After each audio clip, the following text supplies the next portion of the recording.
So challenges and opportunities for the church. I think a lot of us don't understand the landscape that we find ourselves in. The things that worked as recently as 10 years ago don't, quote, work anymore. And you can't just preach louder or have a slightly better band or install one more light to get more baptisms. It just doesn't work. The cause and effect seems to have broken. And I think that's a sign that we're living in a radically different culture. And another alternative is people get mad at the culture and they start fighting the culture wars, and we're going to win back the culture. I'm not sure that's the winning position that we want to be in on. But, the good news is Jesus didn't come proclaiming this kingdom. He came proclaiming another kingdom. And you see a growing number of churches, and particularly next-gen leaders, who are saying, yeah, we're about another kingdom. And it's not about what happens in Washington. It's not about what happens with the governorship. It's not about what happens with who gets elected to what or what's happening in our schools. It happens in human hearts.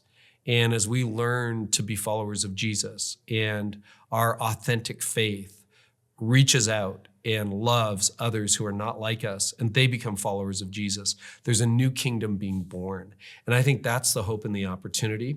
So that's sort of a kind of church that is starting to flourish and bubble up. We saw a little bit at Asbury a while ago. We see those evidence of that at spontaneous baptisms at college campuses. We see what's happening at Passion all these years later. There's a generation of people who are serious about Jesus, serious about reaching their friends, and I think that's a future church.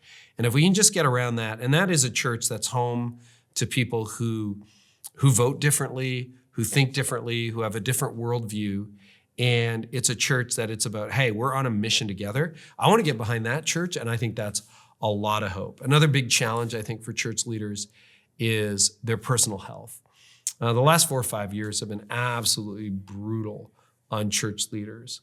Having the shutdown that COVID precipitated, seeing so many people leave the church, all the political division, multiple election years, it's been exhausting and depleting for church leaders. And we saw a lot of leaders exit ministry. They just decided, I'm not doing this anymore. I can't do this anymore.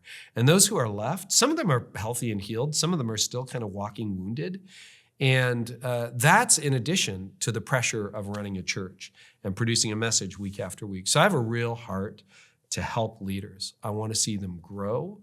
I want to see their faith flourish. I want to see them take time off. I want to see them get healthy with their jobs, to be able to not be perpetually behind, and to actually have a life that, yeah, we sacrifice our life, but that doesn't mean we have to sacrifice our family, our health, et cetera, et cetera. So we can give our life without giving all of it to the point that we got nothing left to give other people. So one of my passions is, how do we create a healthy, growing church with leaders that are a little more reflective of John 10:10? I've come to bring life and life more abundant. And I think we can discover that in ministry. It doesn't mean you have to quit and then go and sell insurance or cars or start your own thing. I think you can find that in ministry. And could you imagine if instead of having toxic culture or burnt out church leaders or exhausted people, we had people who are actually overflowing with the new life that Christ brings, leading our churches? I think that could really change things.